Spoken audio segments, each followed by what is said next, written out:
Finalmente penso ci sarà quella ripresa proprio nei consumi interni che permetterà al nostro PIL di raggiungere quel 2% che è fondamentale per ricreare occupazione. Il 2015 sarà l'anno della ripresa e finalmente le imprese torneranno ad assumere. La previsione del presidente di Confindustria Veneto a margine della presentazione del rapporto 2015 della Fondazione Nord-Est. Secondo Roberto Zuccato, prima della fine di febbraio, quando si conosceranno i decreti attuativi del Jobs Act, ci sarà un'impennata di assunzioni a tempo indeterminato per la stabilizzazione di numerosi contratti precari. Vedo già molti imprenditori che stanno facendo, nonostante non siano ancora usciti i decreti attuativi, usciranno col Consiglio dei Ministri del 20 di febbraio, ma stanno già attivando le assunzioni a tempo indeterminato. Una boccata d'ossigeno per le famiglie ed una ripresa dei consumi interni che si presume arrivino dopo uno dei periodi più neri per la nostra economia, che ha visto dal 2007 al 2014 nel Triveneto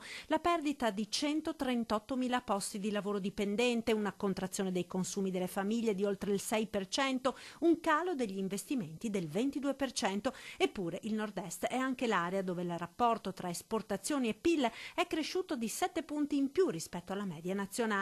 Ed ora proprio qui ci sono elementi interessanti per chi guarda alla rinascita del manifatturiero a livello internazionale. Siamo stati capaci di mescolare in modo molto originale, in modo molto innovativo, elementi tecnologici, le stampanti 3D, tutte le tecnologie di quello che oggi chiamiamo digital manufacturing, insieme a una tradizione, a un saper fare, a una cultura, anche una cultura estetica e di design, che rappresentano un unico straordinario che il mondo guarda con grande interesse. E secondo il presidente della Fondazione, Francesco Peghin, il rinascimento economico del Nord-Est sarà possibile solo se la politica capirà finalmente il valore dell'impresa manifatturiera. Abbiamo visto le multinazionali lasciare l'Italia, ancora lo stanno facendo, riuscire a rendere attrattivi gli investimenti nel Nord-Est e in Italia è la sfida del futuro.